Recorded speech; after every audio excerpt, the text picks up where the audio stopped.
Olá, Leonardo Medeiros, boa noite. boa noite, tudo bem? Tudo bem, e você? Tudo tranquilo. Tranquilo? Aqui em casa de quarentena, né? Todos nós, né? É. Deixa eu te perguntar, Leonardo, a gente te apresenta como diretor, como ator, qual é a ordem? Ator, diretor, diretor, ator? Na Como é que é essa verdade, história aí? na verdade, diretor é primeiro. É, Primeiro. eu desde criança sou artista, né? Faço de tudo. Escrevo, pinto, fotografo, sou músico, ator. Mas o que eu sempre quis mesmo foi ser diretor de cinema. Essa que era a minha ambição de moleque, né? Mas naquela época era muito difícil fazer cinema, era para muitos poucos, né? E aí eu acabei indo para o teatro e comecei como diretor, estudei para ser diretor na USP, estudei fora do Brasil, direção, mas a minha carreira de ator acabou deslanchando e é o que, afinal de contas, eu sou mais conhecido, né? Você falou cantor, você chegou a cantar ópera, você teve uma banda de garagem, como é que foi isso? Os dois, cara. Eu tive uma banda de garagem, que eu era baterista, e eu cantei num madrigal, que é um coro de poucos cantores, né? E naquela época eu estudava canto lírico, e aí o pessoal queria muito que eu fosse cantor de ópera, cara, mas eu não. Eu preferi estragar minha voz sendo ator. Fica a dica aí para a produção do Popstar da Globo, a Dança dos Famosos do Faustão, né? Cara, mas faz tanto tempo que eu não canto, eu devo continuar afinado. Agora, como que a voz está, eu não sei. Você falou que gostaria de ter sido diretor de cinema e você É, foi estudar lá fora, né? sim. Direção de cinema. Não, estudei Você direção teatral. de teatro. Sim, porque naquela época eu já estudava teatro na USP, eu estudava direção de teatro na USP, né? Aí eu achei mais conveniente, assim, para um currículo e tal, eu estudar direção de teatro lá também. Você começou a sua experiência em teatro, se eu não me engano, com o pessoal da cultura inglesa, não Sim, foi? Uns colegas é. seus. Grupo 9, é isso? Grupo 9 é na USP, né? Foi o meu primeiro grupo Ah, que eu já foi tive na USP. dentro da USP. Eu dirigia e os atores da minha turma lá, eles faziam a companhia. E a gente fez várias peças bem bacanas lá. Você é carioca, mas está Sou. radicado em São Paulo. É. São Paulo te conquistou por ser uma terra legal ou porque aqui as oportunidades de trabalho são melhores? Como é que é a cena cultural comparando o Rio de Janeiro com São Paulo? Eu acho assim que para quem ambiciona uma carreira nas artes no Brasil, infelizmente, a gente ainda tem esses polos de atração, né, que são Rio e São Paulo. Eu vim para São Paulo muito novo, então eu nem me reconheço enquanto carioca, né? Apesar de ser um lugar que eu gosto muito de lá, gosto muito das pessoas de lá. Eu me sinto mais paulistano mesmo, que eu fui criado aqui, né? Tanto é paulistano que torce para o Palmeiras, né? É, fazer o quê, né? Mas eu o futebol já não me encanta mais como me encantava antigamente, não. Não, acho que é todos nós. Deixa eu te falar também. Qual era o teu trabalho? Qual era o teu projeto? Ou quais seriam os seus trabalhos, os seus projetos no momento em que se iniciou a quarentena? O que foi interrompido? O que foi adiado? Bom, eu estava num projeto de duas séries para televisão e as duas pararam, né? Aí o que estava acontecendo antes da quarentena é que todo o audiovisual já estava parando por conta de uma administração nova que entrou e que resolveu eleger os artistas como inimigos, né? A gente não entende exatamente por quê, mas tem um movimento também que já tem algum tempo, mais ou menos uma década, duas, né, de um tipo de criminalização da nossa classe, né? E o próprio público, né, tem esses preconceitos e tal. Então, o que acontece é que de um ano, dois para cá, a coisa tem ficado muito difícil e já estava parando, né? Os financiamentos estavam sendo cortados e tudo mais. E agora eu ia fazer duas séries para a TV, pararam. Eu tenho um projeto pessoal meu, né? Porque é o projeto para o qual eu dedico a minha vida, que é o Teatro da Rotina. que é um teatro independente que eu tenho aqui em São Paulo, com alguns amigos, com uma companhia de artistas, né, de músicos e atores, etc., que fica ali em Pinheiros, né, que a gente tem a gente tem uma programação muito bacana, é uma associação sem fins lucrativos, né, que tem objetivo de fomentar e produzir arte em todos os seus formatos. Também parou. Assim, Parou, né? a gente vai reabrir com não sei como. Escola, se eu não me engano, você tinha um trabalho com jovens também, Sim. jovens atores na É. formação. Você ainda tem esse trabalho, pretende voltar com ele? O Teatro da Rotina ele também é um projeto de formação, né? Porque eu sou professor, eu fui professor de teatro na Fundação das Artes de São Caetano do Sul, que é uma escola profissionalizante de atores. Eu fui coordenador, fui professor. E eu sempre gostei dessa parte formativa, né? E aí o Teatro da Rotina, ele nasceu também de uma necessidade que eu senti nos jovens artistas que não encontravam espaço, né? Porque os espaços estão cada vez mais reduzidos, mas por outro lado tem cada vez mais gente querendo interpretar, querendo cantar, querendo se expressar artisticamente, né? Então, a par dessa necessidade, juntei um pequeno grupo de artistas, né? E fizemos o Teatro da Rotina. Então, lá é um lugar, é um celeiro, né? Dos novos Isso é muito artistas. bacana.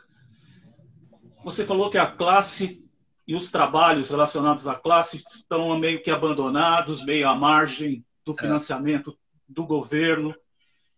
E os artistas tiveram que conviver com uma coisa que foi vendida para o grande público, de que a Lei Rouanet é uma lei para dar para preguiçoso, para quem não quer trabalhar, ou para quem quer a coisa do modo mais fácil. E as pessoas acham que é o governo que dá o dinheiro, e na verdade não é, né? É dinheiro de quem está investindo, que vai virar ou não vai virar imposto, vai retornar para o investidor como isenção de alguns dos impostos, né? é. Então ficou esse negócio meio maluco. Como é que você vê isso e como é que a classe está trabalhando para poder reverter esse estigma que ficou estampado nela? Na verdade, assim, eu posso falar disso assim com bastante calma, assim, porque eu nunca fui contemplado pela Lei Rouanet, por exemplo, né? Mas e a maioria dos artistas não foram. É, eu acho que tem uma parcela de razão na sociedade, porque tem pessoas mal intencionadas. Sempre no Brasil, sempre que você trabalha com dinheiro público, tem aves de rapina, tem pessoas mal intencionadas. Isso não dá para negar que tem. Agora, você criminalizar uma classe inteira por causa de meia dúzia, né? Isso aí é uma coisa meio incorreta, né? Para dizer o mínimo.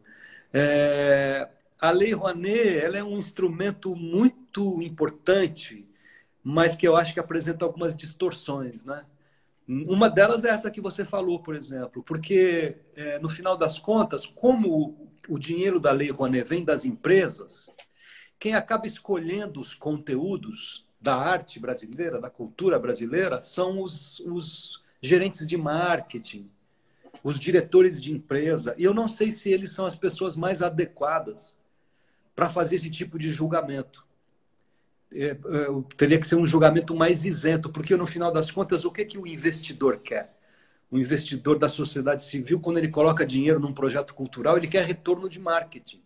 Ele quer a marca dele exposta, né? Ele quer dizer para os clientes dele que ele é um cara legal, que ele investe em cultura e tal.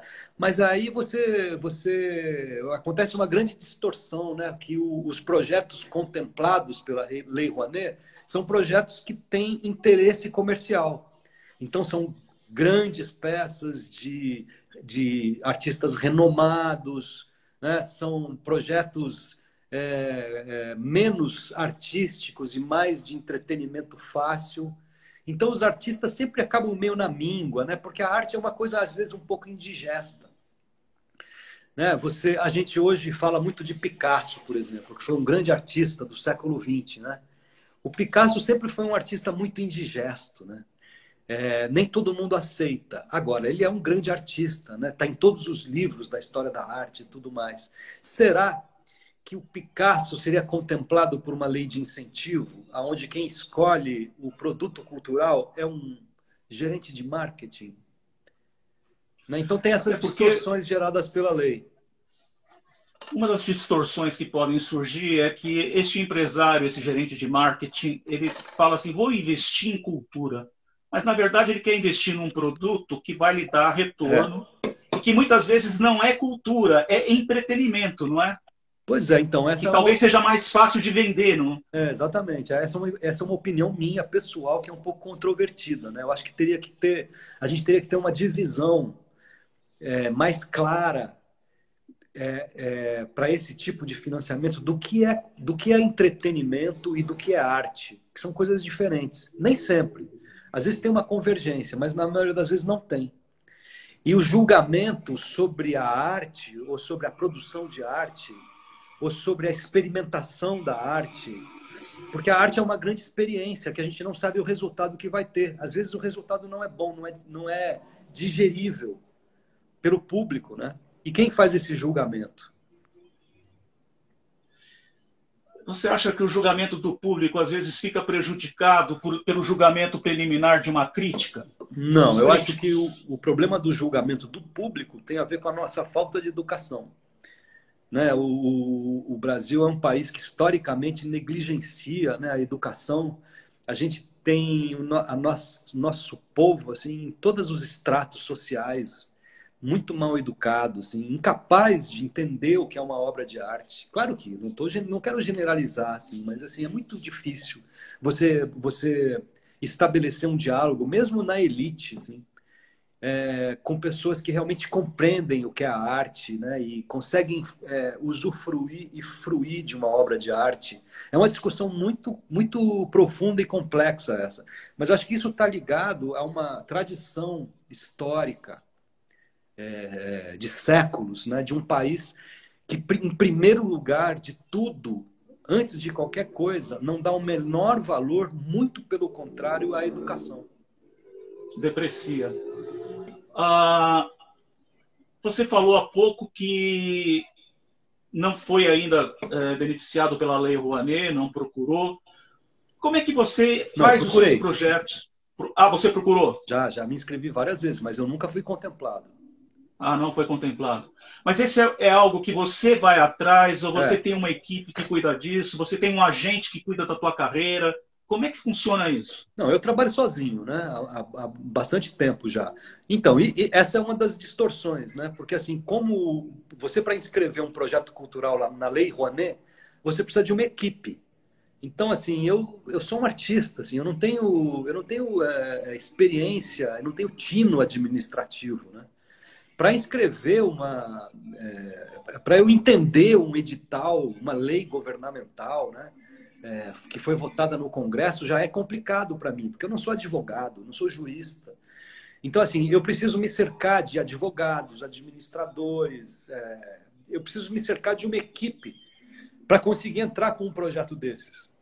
Então, de partida já, as pessoas que têm recursos para contratar advogados, administradores, elas já estão muito à frente dos artistas comuns como eu, né? Que não tem equipe, que não tem como contratar, né? Então você veja, assim, isso é outra distorção que tem na lei, né? Ela deveria ser mais acessível não para os produtores culturais, que é uma outra classe, mas para os artistas. Eu deveria poder inscrever o meu projeto de uma maneira mais simplificada, né? Mas é muito difícil, muito complexo. O nível de exigência que tem de administrativo assim, é muito pesado. Né? Não é uma coisa que uma pessoa faz sozinha. A gente, o grande público, tem o Leonardo Medeiros na cabeça trabalhando mais em novelas, porque é a grande vitrine. É, Você fez bastante cinema, você tem, se eu não perdi a conta, você tem mais de 15 prêmios no cinema. é. E parece que nenhum prêmio por nenhuma atuação em teatro. Não, não. Tem alguma diferenciação para você em trabalhar num segmento ou no outro? Eu acho que eu escutei uma vez uma entrevista sua que você não é muito adepto do teatro. É isso? Eu entendi isso ou não? Eu entendi errado. Não, eu me sinto mais vocacionado para trabalhar no cinema, né? É mais a minha praia. Eu gosto muito de teatro, mas tem algumas coisas que me incomodam, assim. que é uma coisa bem louca, assim, que você vê como eu não sou vocacionado para isso, né? A coisa da temporada é uma coisa que me incomoda, ficar meses e meses e meses em cartaz, repetindo a mesma coisa, é, que é uma coisa que os atores de teatro adoram, né? Essa repetição diária e meses, eles reclamam, puxa, fiquei só um mês em cartaz, queria ficar um ano, queria ficar 2 anos. É uma coisa que me cansa profundamente, né? O cinema, ele é sempre uma coisa nova. É sempre um projeto novo, que muito intenso, que dura um mês, 2 meses, três, e que acaba, e começa outro. Então eu me sinto mais à vontade, eu me sinto mais criativo, sabe? Legal. Uma vez eu fiz A uma gente conta, tem. uma vez eu fiz uma Tá. conta nessa coisa da novela, né? Porque eu estava fazendo a novela das 9, e aí são dezenas de milhões de pessoas que assistem, né? Aí Sem eu fiz dúvida. uma conta, assim, a conta é assim, poxa, eu fiz uns 40 filmes. Em 1 segundo de novela, tem mais gente me vendo do que todo mundo que viu todos os meus filmes em todas as mídias. É muito louco, né? Como a novela é E impactante. você gosta de trabalhar em novela? Ah, gosta, é muito bom. Muito bom porque você ganha bem, você está num ambiente extremamente controlado, confortável, cercado de pessoas muito competentes. Eu acho que é um trabalho muito gostoso de fazer porque ele é fácil, né? Não tem aquele aprofundamento que tem no cinema, no teatro, aquelas construções de personagem e tal. Ele é muito volátil, né? Ele é muito do dia a dia, assim. É um trabalho muito aqui e agora e vão para frente. Ele é gostoso, é muito bom, muito gostoso. É como se estivesse de férias, apesar de dar um trabalho Poxa, danado. você considera de férias entrar de manhã e sair à noite, Então, esse é o às problema, vezes? né? Porque você E mais sem falar espera que do que realiza, né? Mas é quando você mesmo, tá né? lá fazendo, é gostoso. Porque não tem muita pressão, não sabe? Ele é mais, como eu disse, ele é mais leve. Ele não tem, parece que não tem tanta responsabilidade, sabe? Enquanto que você faz um personagem no cinema, é uma coisa mais, uma responsabilidade maior de coerência. Até porque você tem um roteiro que é fechado, né? Na televisão, o roteiro é aberto, né? Pode mudar, o personagem pode mudar completamente de uma semana para outra. É mais leve. Se a gente fosse aqui, o tempo da live não nos permite de esmiuçar muitos dos seus trabalhos, tanto na TV quanto no cinema. Aí você falou em construção de personagens. Eu queria destacar 2 filmes para comentar com você que tem a ver com construção de personagens, que é O Tempo e o Vento e o Budapeste. E uma novela que é a Em Família, também que tem a ver com construção de personagens. O Tempo e o Vento é o livro do Érico Veríssimo, que muita gente conhece, que muita gente leu. Mas, além disso, teve uma primeira versão de O Tempo e o Vento na Globo, que foi efetivamente uma minissérie. Você participou de um filme que depois foi adaptado como série, não foi isso? É, Você leu o livro para poder compor o seu personagem Bento Amaral? Ou você assistiu cenas da primeira série para entender um pouco o personagem? Como que você compôs este personagem? eu acho que, assim, para mim, o desafio do cinema ele está muito ligado à importância do personagem que o personagem tem na obra, né? Então, assim, por exemplo, eu fiz o Kardec agora, né? Que é o protagonista, né? O personagem título do filme, né? Então, assim, é um mergulho muito grande na obra dele, para compreender o personagem, né? No Tempo e o Vento, eu não senti tanto essa responsabilidade, porque era um personagem importante, mais lateral, né? Um personagem de apoio, né? Era o vilão da trama e tudo mais. Eu não me senti tanto nessa responsabilidade, então eu não fui atrás do original. Eu só me pautei no roteiro que eu tinha recebido e nas conversas que eu tive com o diretor. No caso de Budapeste, livro de Chico Budapeste também é um Buarque, você, trabalho bem profundo, porque é um trabalho com o qual eu me identifico muito, porque é um texto que eu admiro, né? Que a fonte é o livro do Chico Buarque, que é muito bom. É um livro inclusive você soberbo. contracena com ele no filme, né? Um trecho Sim, lá, né? sim. É bem curioso. E peraí, o que eu fiz aqui? Acho que nada. Ué, eu perdi eu Você, mesmo aqui. Bom, Não, você está aparecendo para gente. É? Tá. Está Para mim eu não aparecendo. tô.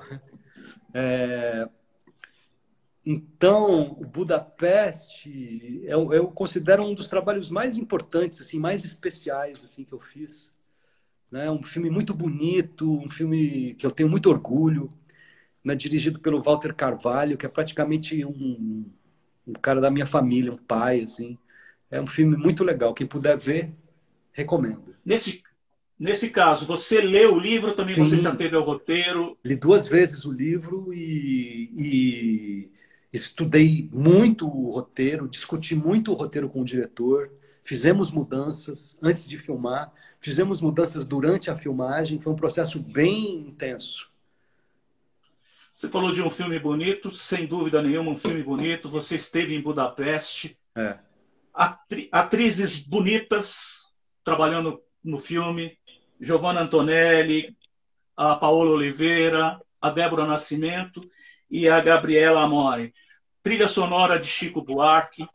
Mas eu sei que o grande desafio daquele filme, eu sei que você não deve ter aprendido a falar húngaro, mas teve frases no teu papel, no teu personagem, que você teve que entender o que você estava falando. O É. que você achou dessa experiência? Puxa, foi uma experiência bizarra, assim, porque o húngaro é uma. O Chico Buarque fala que é uma língua tão complicada que nem o diabo entende. É uma língua muito especial, assim, única, porque ela é uma.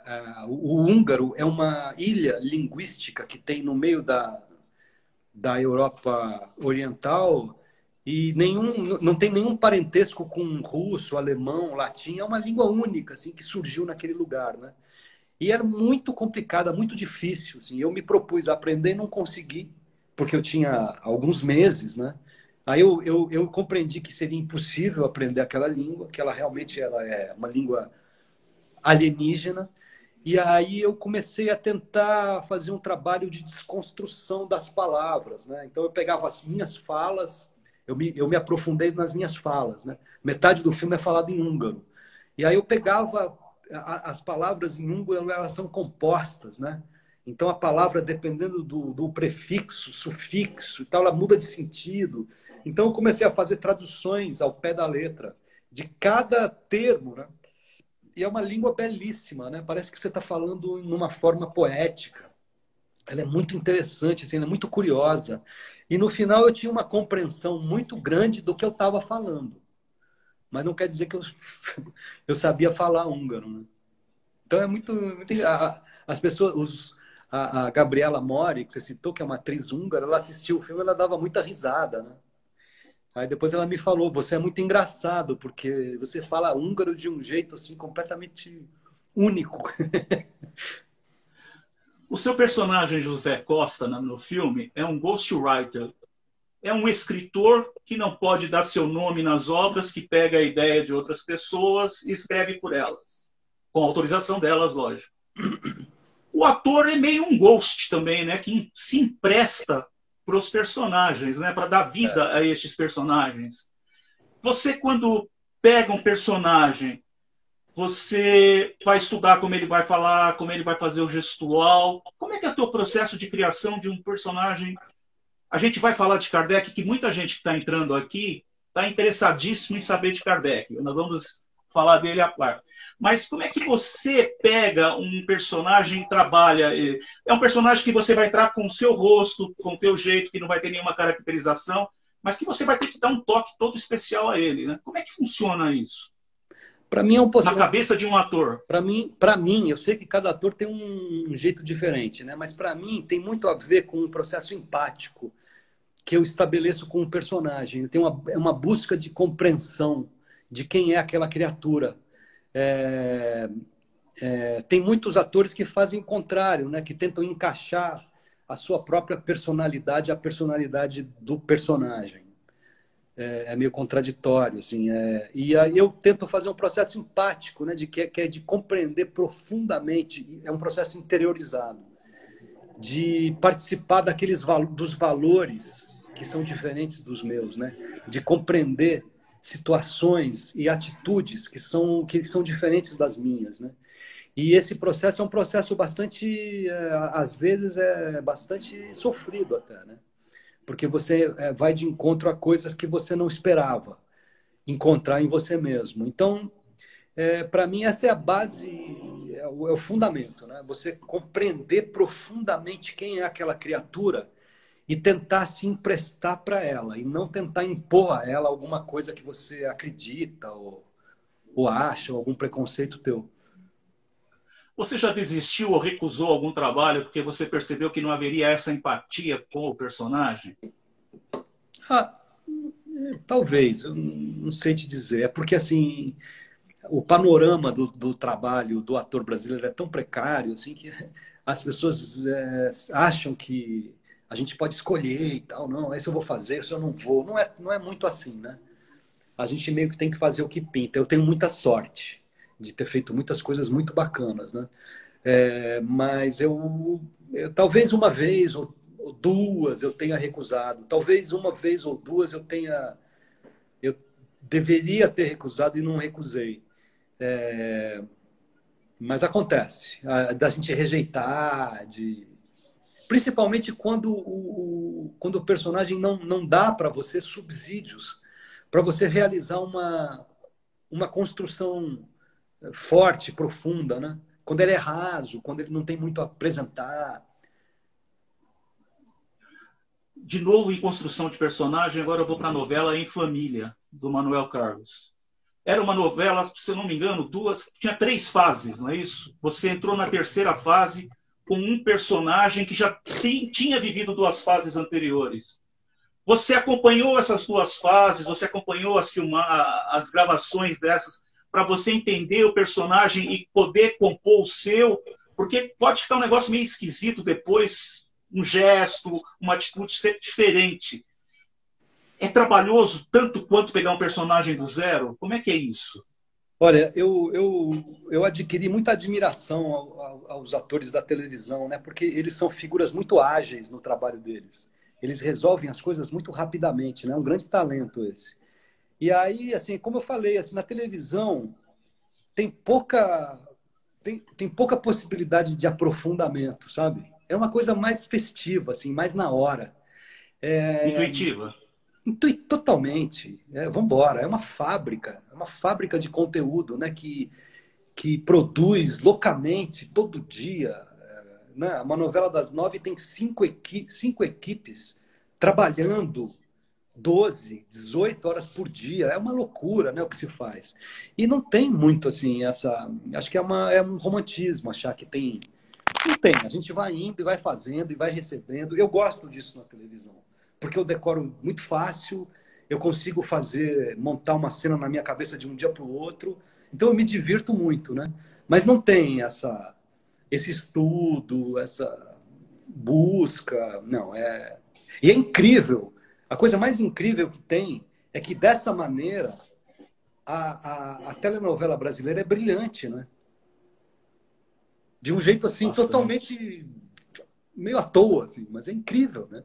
Como os atores são bons e como a coisa acontece realmente, né? Uma coisa é um fenômeno planetário, assim, né? Eu não conheço um outro lugar no mundo onde se produz tão rápido e com tanta qualidade. Mas também por ser uma obra aberta, ela é suscetível a como o público está recebendo e como o público está de retorno. A Globo, por exemplo, tem a central de atendimento ao telespectador, que recebe inúmeras críticas, inúmeros elogios. E a novela Em Família teve uma primeira fase que foi um pouco encurtada, porque o público estava achando meio moroso. Isso atrapalha também na condução do personagem, às vezes. Você está esperando receber o texto numa linha, aí você vê que o texto já veio diferente, que o teu personagem vai ter que tomar um rumo. Você está na Então, chuva para se molhar? É isso? você está na televisão, isso acontece o tempo todo e você tem que ter bom humor e tem que mudar, né? As pessoas, os atores que têm problema, né? Que não gostam, que mexeram no personagem, eles sofrem muito, assim. Eu acho que a televisão não é um lugar de sofrimento, sabe? A gente tem que aceitar, é isso, né? Uma vez eu fui na sala do Shredder, né? Que é o chefão lá supremo ali nessa, nessa estrutura da Globo e tal. E eu fiquei muito chocado, assim, porque ele tinha um monitor na parede que tinha a leitura do Ibope em tempo real. Aí eu fiquei muito impressionado, assim. Ele tem... Veja só que responsabilidade, né?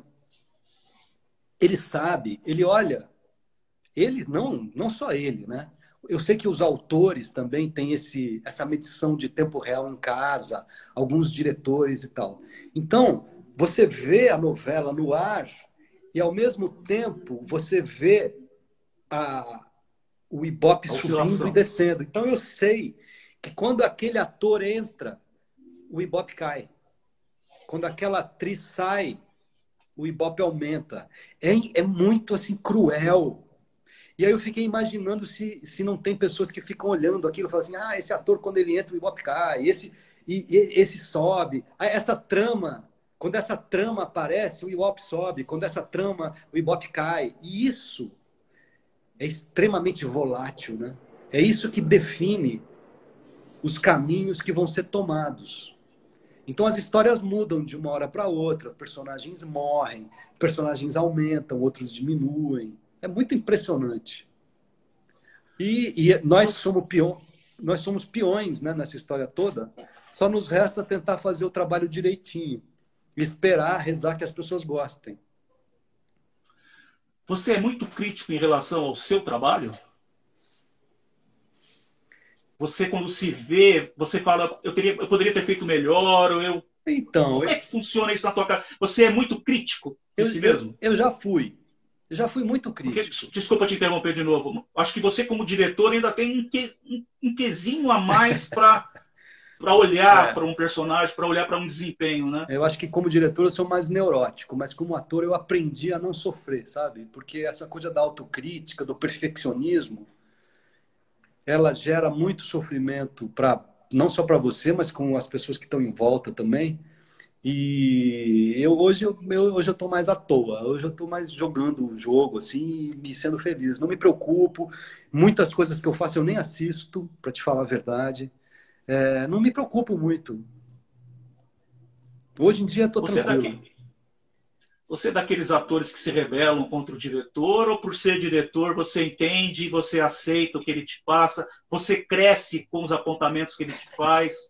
Na Como é que é isso? verdade, eu meio que virei ator porque eu tinha muita dificuldade de me comunicar como diretor, eu tinha muita dificuldade de me comunicar com os atores. Eu achava que eles não entendiam, eles não compreendiam o que eles tinham que fazer, era muito difícil fazer eles entenderem e tal. E eu pensava assim, não é possível, assim, eu estou sendo claro, né? Por que ele não está entendendo?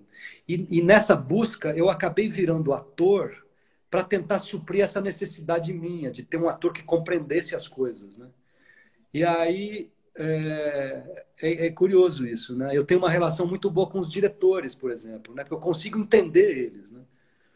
Ah, isso é muito bom. Entender o que eles querem, né? Eu acho que com essa origem na direção, eu acabo tendo uma facilidade para me inserir na obra, para ser uma peça a serviço da obra e não ser um ego dentro de uma estrutura, né, que acaba destoando. Essa história Você se... invertida. Muitos dos que estão nos acompanhando estão esperando esse momento que é eu falar com você sobre o filme Kardec. Vamos lá. Porque muitos aqui estão comigo, a gente trabalha como voluntário numa casa espírita, a gente trabalha atendendo as pessoas, a gente faz cursos na casa, a gente, em alguns casos, dá cursos. E o filme é baseado num livro do Marcel Souto-Maior, que é Kardec, uma biografia que ele fez de Kardec. Esse livro, É. você leu para se aprofundar ou não? Nossa, eu li ele com lupa. Com Li lupa. muito ele, mas esse livro ele é muito assim interessante, ele é muito importante para você compreender um panorama, né, da vida do Kardec. Ele é um livro jornalístico, né? Ele é muito bom porque ele não tem romantismo, porque as biografias todas do Kardec elas são muito laudatórias, né? Como se falassem de um homem santo ou de uma criatura transcendente e tal. Não quero dizer que ele não era assim, mas essa biografia do Marcelo é factual. Ela não romantiza, ela vai direto aos fatos e você compreende a barra pesada que esse cara enfrentou, né? Então eu li No processo muito. de Eu li com muita Desculpa. atenção. No processo de elaboração do filme e dos personagens, vocês conversaram com o autor, o Marcel, ou não? Sim, sim. Conversaram? Eu fiz uma pergunta para o Marcel, né? Porque ele é tão jornalista, assim, ele é tão duro, assim, como jornalista, assim, ele é um cara que se prende aos fatos, que não se deixa emocionar e tal. É, eu perguntei para ele, né, se ele me dava uma dica a respeito da personalidade do Kardec, de como ele era no dia a dia, assim, como homem, como pessoa. E ele falou, não sei, não, é um enigma. Isso não tem em lugar nenhum, não se fala disso. E aí eu, nas minhas pesquisas, acabei encontrando numa outra biografia, escrita por um discípulo do Kardec, né, um dos médiuns ali que acompanhou ele no fim da vida, que escreveu um parágrafo que eu fiquei encantado com aquilo, né, porque é a única descrição de como o Kardec era, como pessoa. E o que ele diz é o que eu intuía, né, que o Kardec ele era um cara muito bacana, muito gostoso de estar com ele. Ele era divertido, ele era bem-humorado, então as pessoas davam risada, e não era uma figura dura, né? Porque eu acho que tem um preconceito, né? Em algumas pessoas que têm um excesso de respeito, dá para compreender por quê também. Que acham que ele é um cara muito duro, que ele é um cara muito severo, principalmente porque as fotos, poucas fotos que tem dele, ele está sempre com uma cara muito fechada, muito dura, assim. Sisudo. E eu intuía, né, porque eu convivi com o pessoal espírita a vida inteira, né? Eu convivi com grandes médiums, com grandes figuras, né, com grandes movimentadores do espiritismo, assim. E eu sei, por experiência própria, que não são pessoas duras, muito pelo contrário, né? Pessoas extremamente agradáveis, que exalam uma aura assim de bondade, assim, que dá vontade de você ficar junto, né? Então a minha abordagem foi muito em cima dessa descrição. Você conviveu em casa, né, com a sua mãe, É, fazendo evangelho no lar, evangelho segundo o sim. Espiritismo. Ela é sobrinha do Eurípides Barçanufo. É. Meu avô é irmão do Eurípides. Ah, que legal, bacana. Voltando lá, você vai achar que eu estou sendo chato, construção de personagem. Eu disse que em alguns casos você empresta o seu rosto, o seu corpo, mas no caso do Kardec, além disso, houve uma caracterização. E você também citou há pouco que você cresceu com imagens do Kardec muito provavelmente parecidas com É, essa. essa daí mesmo. Quando você viu a roupa, que você viu o traje, que você viu a cartola, aquela coisa toda, e depois quando você se vestiu, qual foi a sua sensação quando você se viu personificando e caracterizado como Allan Kardec? Bom, é uma situação que acontece comigo desde o primeiro filme, né? Tem um momento em que você sente aquele baque daquela simbiose, né, que acontece. Nem sempre é muito rápido, às vezes demora um pouco e tal. Mas quando eu estava lá em Paris, né, quando a gente começou as filmagens, a gente começou em Paris. E aí o Wagner Assis, que é o diretor do filme, ele é um estudioso do espiritismo, assim, ele sabe tudo. Ele é um estudioso e um mestre também. Ele tem muitas coisas para ensinar, né? E aí eu falei para ele assim, ô Wagner, eu vou lá no cemitério, lá vou visitar o túmulo do Kardec. Eu vou lá, porque eu preciso ir lá, assim, dar sabe, eu preciso me relacionar com essa figura, assim, de alguma forma física, né?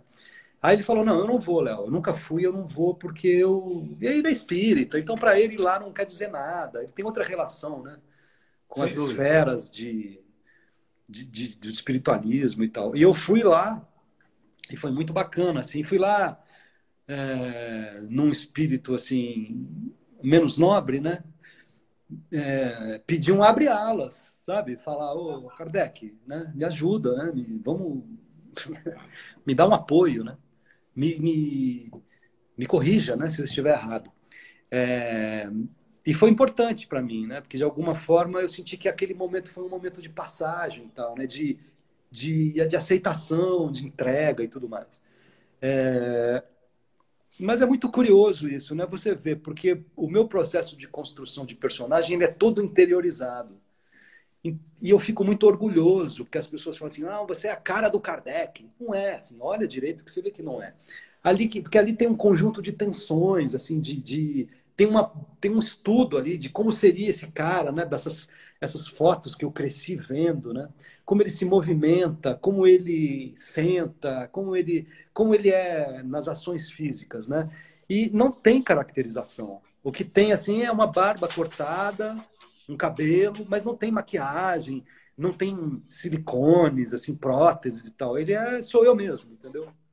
E eu fico super orgulhoso, porque não tem essa busca para ser igual e botar uma máscara e fazer uma maquiagem. Então, não tem. Não tem nada. Não teve. Mas, de qualquer forma, você se surpreendeu quando esteve vestido como Kardec para a tua primeira cena? Não, não, porque eu estava muito preparado, eu estava muito imbuído, eu estava me sentindo muito seguro. Então, para mim, foi normal.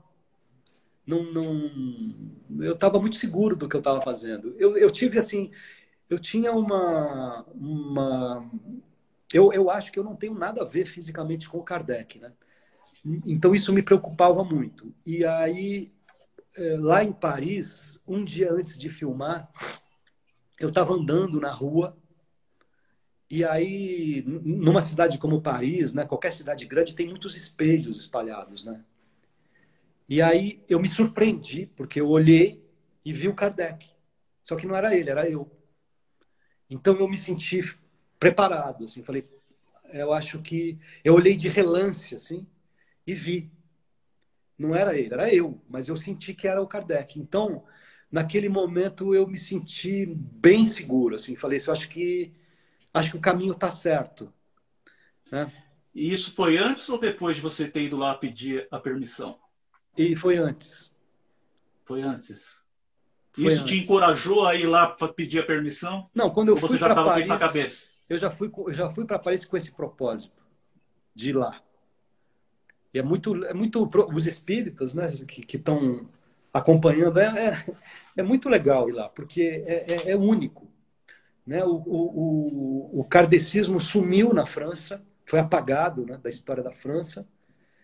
Toda essa história tão interessante, tão francesa, foi completamente deletada da história. Os franceses não sabem quem é, não têm a menor ideia. E você entra naquele cemitério que tem as figuras mais célebres do mundo, e você vê ali os túmulos, né, do Jim Morrison, esqueci me foge os nomes agora.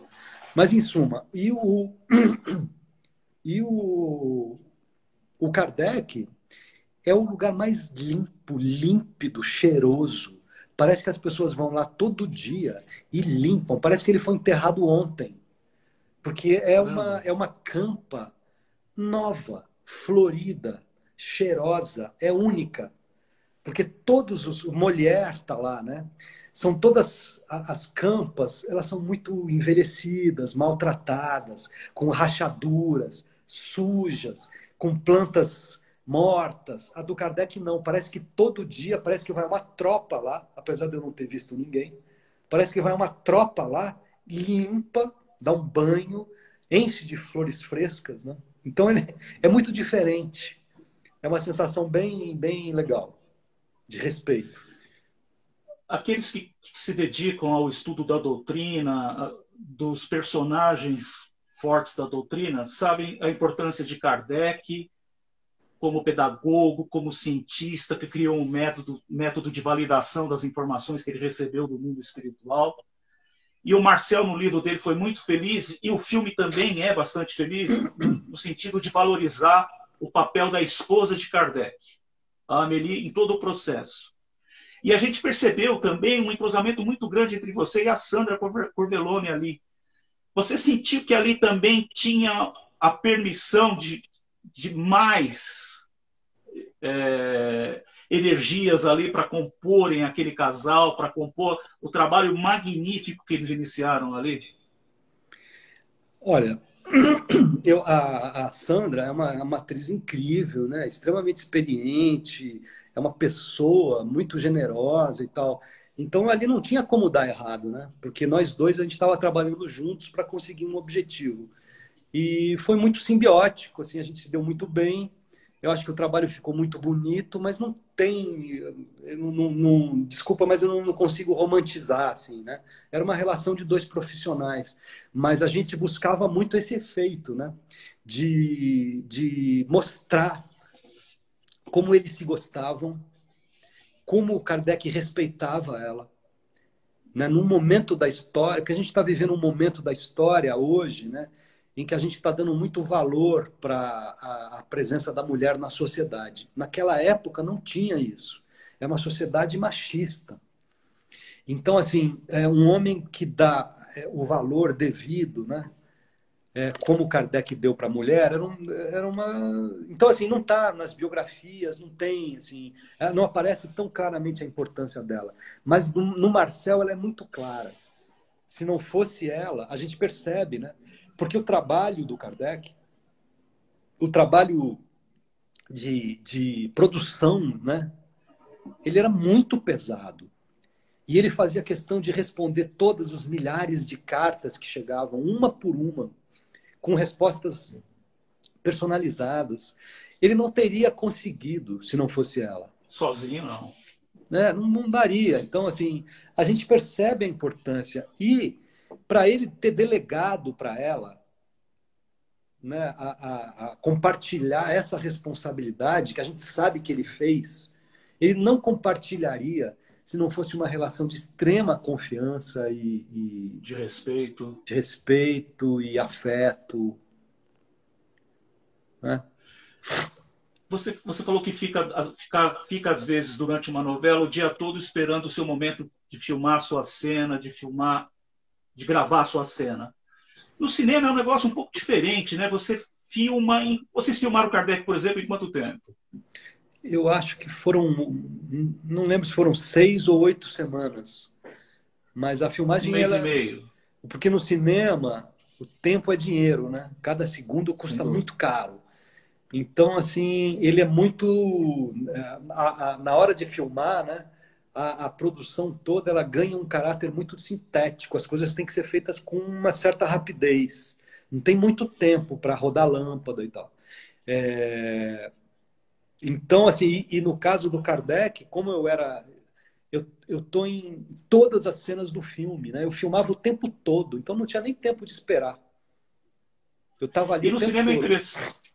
E no cinema é interessante que vocês não necessariamente filmam as cenas numa linha do tempo. Não, nunca. Quem vai decidir essa linha do tempo depois é um editor que vai É. cortar, que vai editar.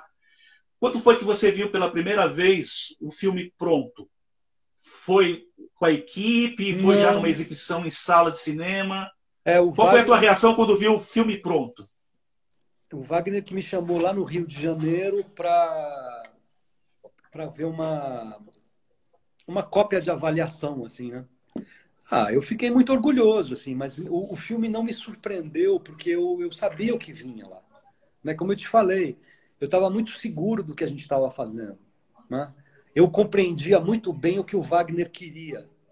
Então eu sabia o que ia estar lá, né? Então, assim, eu não me surpreendi, assim, eu fiquei muito orgulhoso do filme. Não teve uma surpresa. E dentro daquela pergunta que eu te fiz, você é crítico ao seu trabalho. Neste caso aí, você achou que deixou faltando alguma coisa, ou foi um pouco over em alguma outra, ou essa segurança que te deu te fez o trabalho ficar na medida certa? Eu não sei, Pedro, assim, eu acho que eu tenho que fazer o meu trabalho e não cabe a mim julgar, sabe? Eu acho que o julgamento tem que vir dos outros. Eu fiz o que eu podia, eu fiz da melhor maneira possível, eu dei o melhor de mim dentro das minhas possibilidades. Então, assim, não cabe a mim, né, olhar e falar, ah, você errou aqui, acertou aqui. A circunstância dada é essa. É isso que foi feito, sabe? Eu fiz o possível, fiz o melhor. Agora, se alguém não gosta e tal, né, ou acha alguma coisa, aí não cabe a mim esse julgamento, sabe? vocês como integrantes do elenco, vocês ficam sabendo depois do desempenho do filme nas salas de cinema, de quantos espectadores? Ou isso é uma Depende, informação que fica só para os produtores, para depende os do homens do filme, né? negócio? Esse filme, por exemplo, que eu tenho uma participação muito importante no filme, né? Eu fiquei sabendo, as pessoas me informavam, né? Eu fazia, acabando fazendo parte daquela estrutura toda, né? É um trabalho do qual você se orgulha? Ah, claro, sim. Eu acho que é um trabalho único, assim, no cinema brasileiro, sabe? Porque é uma reconstituição de época que é primorosa, né? É um trabalho de produção, é requintadíssimo. É um filme raro de se ver na história da produção brasileira. É um assunto muito interessante, né? É uma cinebiografia. É um filme muito delicado. Eu acho muito orgulho dele. Eu acho que ele atende todos os objetivos assim que ele se propôs, sabe? Ele é um filme que ele é um pouco didático, porque ele é um filme que não foi feito só para espíritas, né? O Não, personagem entendi. do Kardec é um personagem que faz parte da cultura brasileira. Todo mundo entende, ou sabe, ou resvala nessa figura em alguma parte da vida, mesmo quem não é espírita. Então ele gera muita curiosidade, né? E o filme foi feito não só para os espíritas, mas para todo mundo. Então, ele é o que ele se propôs a ser. Ele não tem nenhuma surpresa assim, nesse sentido. Mas é um filme muito bem realizado, um filme Muito bem. bonito, é um filme na medida certa. É, Nós que estudamos a doutrina espírita, a gente aprende a não mistificar fatos, acontecimentos, personagens. é, E vocês ficaram na linha tênue ali, mas no fio da navalha, mas não foi nem para cima nem para baixo, não tem misticismo, não tem fantasma, não tem é. espírito, aquela coisa toda. Foi um trabalho bacana. Léo, a gente está para acabar a nossa live, porque a gente está estourando, mas eu queria que você deixasse um recadinho para todo mundo aqui que está vivendo esse tempo de pandemia. O que você imagina que na tua área, em novela, em cinema, em teatro, como é que vai acontecer a volta? Como é que vai ser esse novo normal nas produções, com o pessoal de apoio, o pessoal da coxia, aquela coisa toda? Como é que você espera que as coisas se ajeitarão daqui para frente? Bom, eu acho que vai ter uma reinvenção aí, né? O que acontece agora, nesse momento, é que toda a produção de arte está parada, a vida dos artistas está numa situação muito precária, tem muito artista passando necessidade, é, e eu espero que as pessoas voltem a dar valor à interação social, né? Porque a gente tá vivendo numa época de muita virtualização. A gente está fazendo essa live aqui, a gente não está falando pessoalmente, né? Então, assim, a gente está sempre como intermediação de alguma mídia e tal. Eu espero que essa experiência da quarentena sirva para as pessoas retomarem, voltarem a dar valor para as experiências físicas, assim, de interação social, que é o teatro, né? Que é um encontro no teatro, que é um encontro no show de música, é um encontro num espetáculo de dança ou de circo. Eu espero que as pessoas voltem para os teatros, sabe, com vontade de se encontrar. Eu acho que eu acho que vem uma cabeça nova aí que pode ser muito instigante, sabe? Eu acho que as coisas vão se reinventar. Acho que a televisão vai se reinventar. Eu acho que o cinema um dos setores mais precarizados nessa história toda, porque o cinema depende muito de recursos. Assim. O cinema é uma maquinaria, né? É uma indústria, envolve centenas de profissionais. Então, você tirar os financiamentos do cinema ele é muito cruel, assassina um setor inteiro da economia que é muito vibrante. Né? Então, assim, o cinema vai ter que se reinventar, né? Vai ter que abrir caminho de novo, vai ter que lutar pelo seu lugar. Eu acho que vem muita coisa diferente aí. E tomara que seja um diferente para melhor, né? Que todos possam se adaptar É, e a gente continuar tendo as produções de teledramaturgia, de cinema, num nível bacana, num nível sim, legal, sim. e que o público esteja com saudade de tudo isso e volte Pois é. realmente com vontade de É. consumir, né? É. E que vocês tenham sucesso nas empreitadas aí que virão pela frente. Acho que a gente tem que refletir muito sobre as mídias sociais, né? Que eu acho que tem tirado muito a atenção e deslocado muito a Sim. energia das pessoas, né? De sair um pouco dessa relação tão virtual com a realidade e começar a sentir mais as coisas, né? Né? Procurar interagir mais com a vida real. Léo, eu tenho que te agradecer do fundo do coração a tua disponibilidade, a tua generosidade em aceitar o nosso convite, vir até aqui. Eu tive a ideia de entrar em contato com você depois de assistir uma live sua com a Soninha, uma live toda interrompida por conexões e tal. Ela já esteve aqui comigo também, eu já a conheço Legal. há um bom tempo.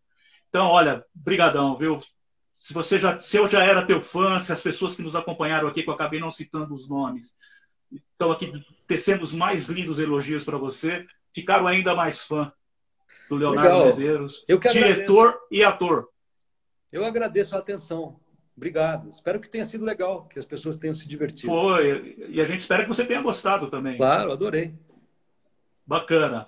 Olha, fique bem, cuide-se aí, cuida da família, vamos voltar com segurança e com bastante trabalho pela frente. Você também. Felicidades para todo mundo que está aí, todo mundo que viu. E, olha, Obrigado. e as pessoas verão também no YouTube e em formato de podcast poderão nos escutar, viu? Ah, que legal. Que bom. Eu Fico te mando os feliz. links todos depois. Legal. Brigadão, hein? Obrigado a Até você. uma próxima. Até. Um abraço. Abraço.